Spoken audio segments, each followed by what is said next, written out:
Continuemos con la tercera y última parte del tema, los límites inherentes a la autoridad y perfección de la palabra de Dios. Leamos Deuteronomio capítulo 4, versículo 2. No añadiréis a la palabra que yo os mando, ni disminuiréis de ella, para que guardéis los mandamientos de Jehová vuestro Dios, que yo os ordeno. Aunque este pasaje pertenece al Antiguo Testamento y fue dirigido al pueblo de Israel, el principio permanece vigente, como analizamos en el video anterior con Apocalipsis capítulo 22, versículos 18 y 19. Este mandato de no añadir ni quitar es reafirmado en el Nuevo Testamento para la iglesia. Lo que quiero resaltar hoy es el propósito detrás de esta prohibición. Para que guardéis los mandamientos de Jehová vuestro Dios que yo os ordeno. La razón fundamental por la cual la Escritura no debe ser alterada y por la cual debemos adherirnos estrictamente a lo que está escrito, es el principio de la obediencia fiel, constante, leal y firme. El pasaje implica que, al añadir o quitar de la Escritura, nos desviamos automáticamente de los mandamientos del Señor. Obedecer fielmente no es hacer algo que el Señor no ha ordenado, o dejar de hacer lo que sí ha ordenado.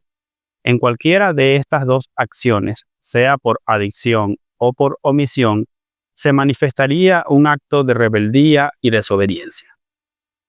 Cuando quitamos de la palabra, el peligro de la omisión.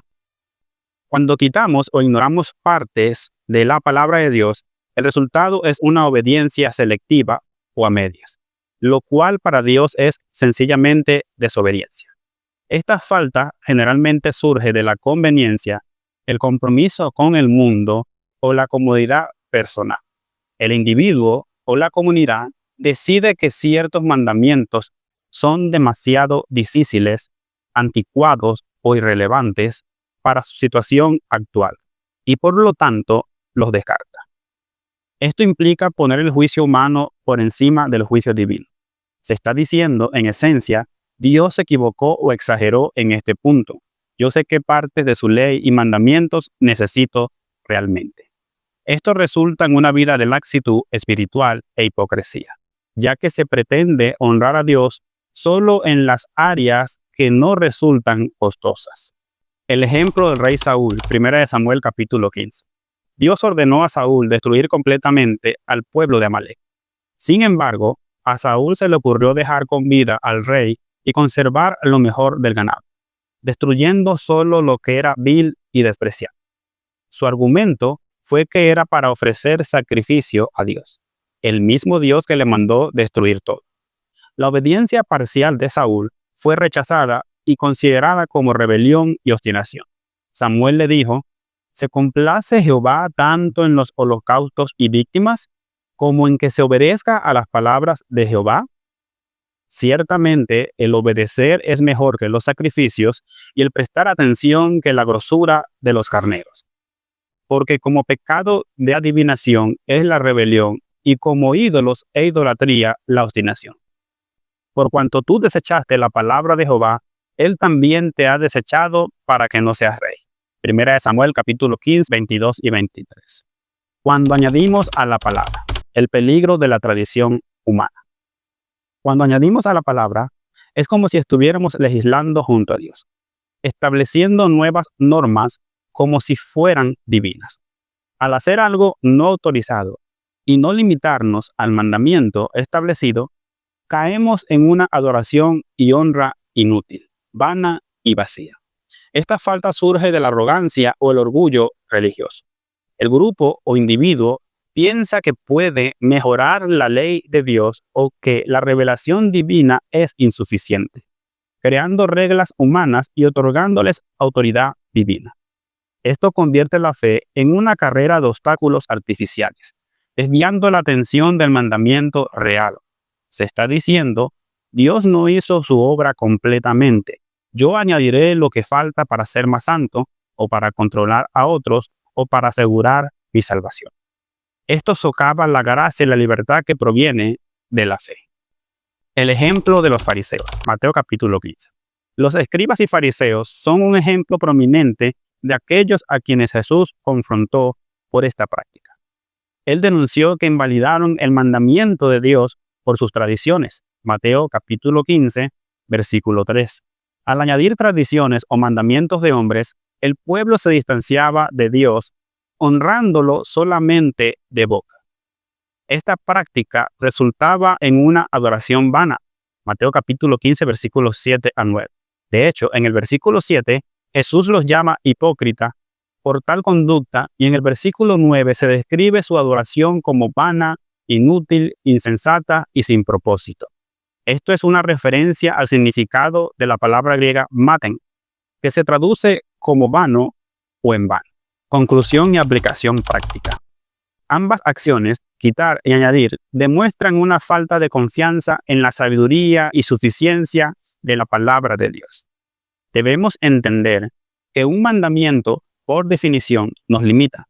Establece una norma que excluye otras conductas. Para nosotros, los creyentes, alterar lo escrito nos convierte en desobedientes. Jesús dijo que para ser sus discípulos debemos negarnos a nosotros mismos. Esto significa que nuestra voluntad y pensamientos deben someterse a los del Señor. No existe justificación para alterar lo que está escrito.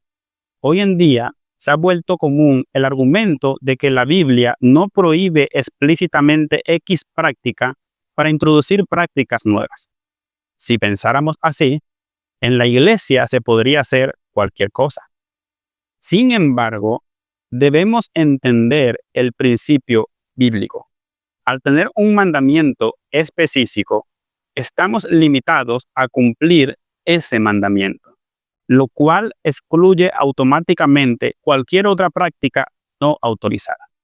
No seamos como Saúl, que relativizó y le restó importancia a un mandamiento divino, ni como los fariseos, que impusieron cargas y añadieron tradiciones humanas a la ley de Dios.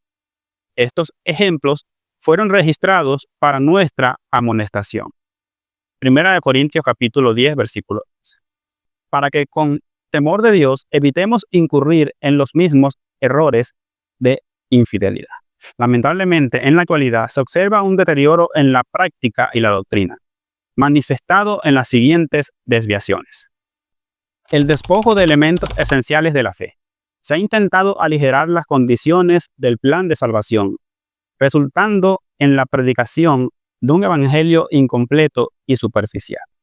La adición de requisitos extrabíblicos. Se han introducido condiciones que invalidan lo que Dios ya ha establecido, lo cual adultera la pureza de sus enseñanzas.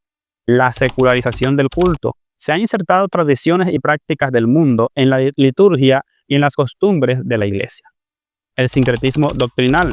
Similar al judaísmo, se está produciendo una peligrosa mezcla de prácticas del antiguo pacto destinadas al pueblo de Israel con la doctrina del evangelio de Cristo, replicando el error de los judaizantes en Galacia y corrompiendo la doctrina de la gracia de Dios. La deriva hacia el relativismo. De forma gradual, se observa una peligrosa caída en la aceptación de la verdad subjetiva, lo que erosiona el fundamento de la fe. La deriva al ecumenismo. La deriva hacia el ecumenismo actual se caracteriza por la búsqueda de la unidad a expensas de la verdad doctrinal. Esta tendencia impulsa una minimización de las diferencias teológicas esenciales con el fin de alcanzar una coexistencia superficial, lo cual se considera peligroso y antibíblico. Se observa una clara inclinación a desdibujar las fronteras doctrinales en pro de una unidad interconfesional que termina por comprometer la pureza teológica. En última instancia, esto resulta en una dilución y modificación de la identidad y el mensaje del Evangelio de Cristo. Dios demanda fidelidad. Seamos cuidadosos en guardar su palabra tal como fue dada, sin quitarle ni añadirle nada, limitándonos solamente a lo que está escrito. En la descripción de este video estaré dejando el enlace a la primera y segunda parte de este tema.